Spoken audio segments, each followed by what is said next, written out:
Udah ya. Assalamualaikum warahmatullahi wabarakatuh. Jadi kali ini kita akan mempresentasikan mengenai data vaksinasi yang tidak terkoneksi dengan Dukcapil. Jadi saya Muhammad Hanif dengan NIM 187241062 dan teman saya. Dan saya Eltiza Muhammad Hasan dengan NIM 187241074. Latar belakang permasalahan.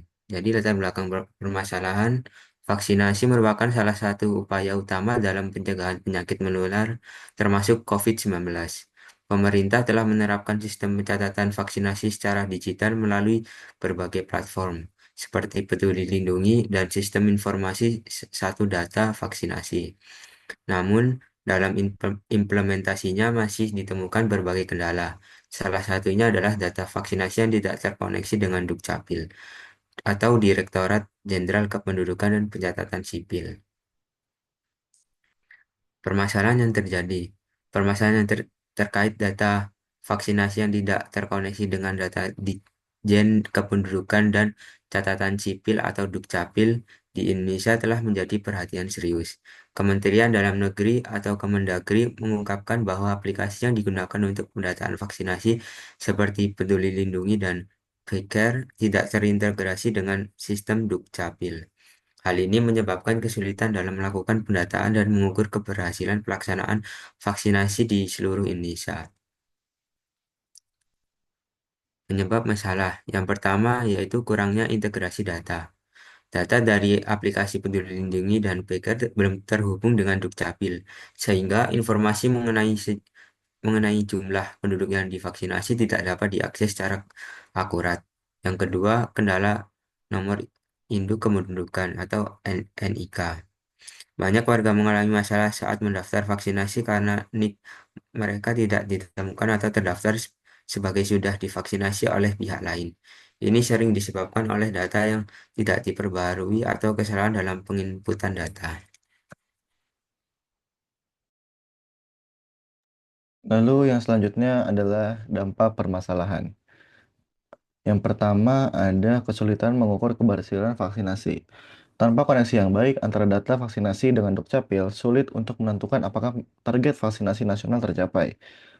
Misalnya, jika satu pihak melaporkan bahwa 70% populasi telah divaksin, tetapi data Dukcapil menunjukkan angka yang lebih rendah, maka akan ada kebingungan mengenai efektivitas program vaksinasi. Lalu yang selanjutnya ada keterlambatan dalam penanganan masalah. Kementerian Kesehatan atau Kemenkes menyadari perlunya perbaikan dan integrasi data, tetapi proses ini memerlukan kerjasama dari berbagai kementerian dan lembaga untuk memastikan bahwa semua data terkait kependudukan dan vaksinasi dapat diakses secara efisien.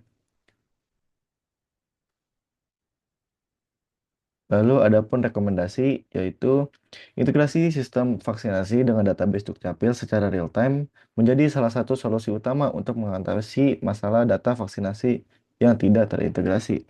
Hal ini dapat dilakukan dengan memanfaatkan teknologi Application Programming Interface atau API untuk memastikan koneksi data yang cepat dan akurat.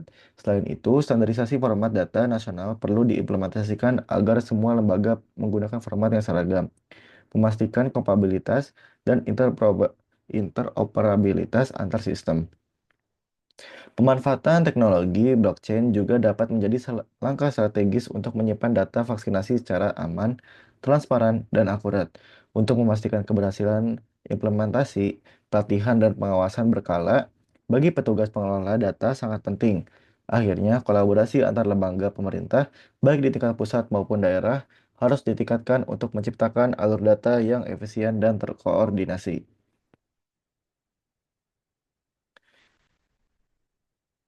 Lalu yang terakhir ada kesimpulan. Masalah data vaksinasi yang tidak terintegrasi dengan sistem Dukcapil menyoroti pentingnya pengolahan data yang terstandar dan terkoneksi. Ketidakselarasan ini menyebabkan berbagai dampak, seperti duplikasi data, kesalahan identifikasi, dan keterlambatan dalam pengambilan keputusan yang berdampak langsung pada efektivitas program vaksinasi. Untuk mengatasi hal ini, terintegrasi data secara real-time melalui pemanfaatan teknologi seperti API dan blockchain menjadi menjadi solusi utama yang dapat memastikan keakuratan data. Langkah ini juga harus didukung oleh standarisasi data nasional, pelatihan sumber daya manusia, dan kolaborasi antar lembaga untuk menciptakan sistem data yang efisien dan terpercaya.